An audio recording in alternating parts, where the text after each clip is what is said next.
हमारे व्यस्त जीवन में ईश्वर की आवाज़। तुम जिस नाप से नापते हो तुम्हारे लिए भी उसी नाप से नापा जाएगा। हम किसी भी चीज़ को कब नापना शुरू करते हैं? कपड़े को नापते हैं, जमीन को, लकड़ी को। किसी भी चीज़ को हम जब नापना शुरू करते हैं तो या तो हम उसे व्यवस्थित करना चाहते हैं, उसमें बदलाव लाना चाहते हैं, उसका निर्माण करना चाहते हैं, या पुराना है तो पुनर्निर्माण करना चाहते हैं या नवनिर्माण करना चाहते हैं। जैसे PWD का काम हमेशा चलता रहता है, म्यूनिसिपल कॉरपोरेशन का काम नापने का, निर्माण नवनिर्माण का काम चलता रहता है।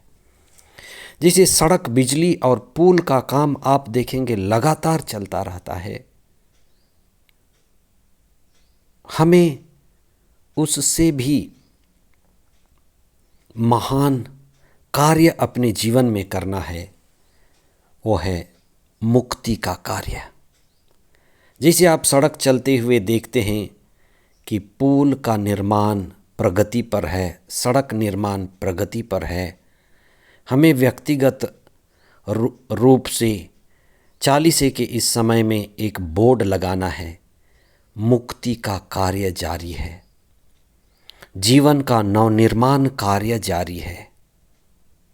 हमें 40 के समय में अपने जीवन का पुनर्निर्माण करने के लिए बुलाए जाते हैं। आज हम इस पर चिंतन करें। 40 का दूसरा सप्ताह, सोमवार, पहला पाठ नबी दानियल का ग्रंथ, अध्याय 9 पद संख्याएं 4 से 11 तक, और संत लूकस का सुसमाचार अध्याय 6 पद संख्याएं 36 से 38 तक। आज के पहले पाठ में महान नबी दानियल की प्रार्थना है।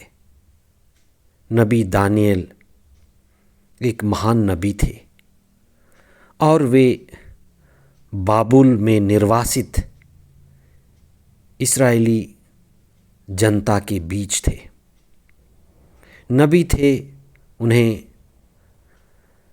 ईश्वर का स्वभाव पता था और वे अपने लोगों के लिए ईश्वर से प्रार्थना करते हैं। नबी लोगों और ईश्वर के बीच कड़ी होता है, माध्यम होता है। नबी दानियल जो निर्वासन के दंश से पीड़ित थे और लोगों को ईश्वर से जोड़ना चाहते थे, उनके दुखों को कम करना चाहते थे, इसलिए सबसे पहला कदम एक नबी हमें सिखाता है, ईश्वर भक्त हमें सिखा सकता है, वह है हमें ईश्वर से जुड़ना है। प्रार्थना के द्वारा हमें ईश्वर से जुड़ना है। हम जीवन के कठिन से कठिन दौर से क्यों ना गुजरें, दुख से, बीमारी से, गरीबी से, निराशा से, बेचैनी से, लेकिन पहला कदम है हमें ईश्वर की ओर अपनी नज़र उठानी है। प्रार्थना में हमें ईश्वर से जुड़ना है। वे बाबुल में निर्वासित थे, पीड़ित थे, इसलिए सबसे पहले नबी दानियल ईश्वर को पुकारते हैं। उस पुकार में दया याचना है।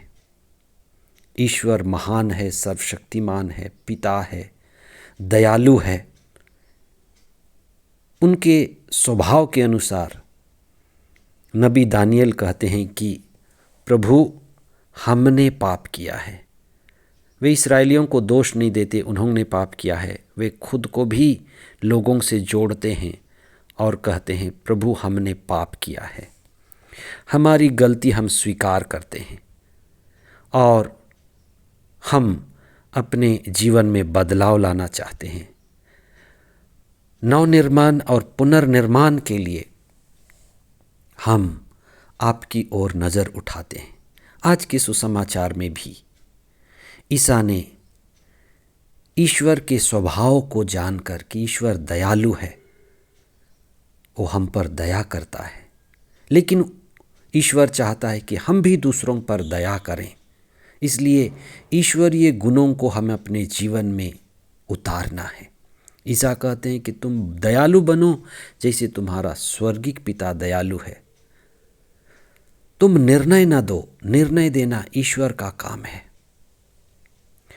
जो तुम्हें मिला हुआ है उदारतापूर्वक तुम दो, और जब तुम दोगे तो तुम्हें मिलेगा। जो भी धन संपत्ति गुण और वरदान हमें ईश्वर से मिले हैं वो हमारे व्यक्तिगत नहीं हैं, वो समुदाय के लिए, सामुदायिक लाभ के लिए और सबके उत्थान के लिए है। इसलिए धन मिला है तो व्यक्तिगत रूप से वह एक व्यक्ति के लिए नहीं, लेकिन सबकी भलाई के लिए। इसलिए वो कहते हैं कि दो, जो भी मिला है देने के लिए मिला है। उदारता और दयालुता और जिम्मेदारी पूर्वक अपने जीवन को आगे बढ़ाओ।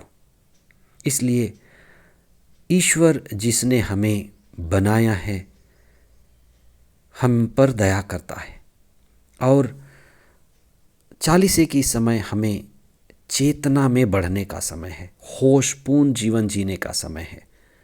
जब हम प्रभु से जुड़ते हैं और उदारतापूर्वक किसी को भी बदले की भावना से, गिराने की भावना से और ईर्ष्या द्वेष की भावना से नहीं, लेकिन दूसरा है, मेरा ही भाई है, मेरी ही बहन है, सारा संसार एक परिवार है, और जिस तरह से ईश्वर पिता सारे संसार को, परिवार को संभालता है, जोड़ता है, क्षमा देना सिखाता है, जो ईसा के द्वारा हमें क्षमा देना सिखाया शत्रुओं को भी, उसी मनोभाव से हमें अपने जीवन का नवनिर्माण और पुनर्निर्माण करना है।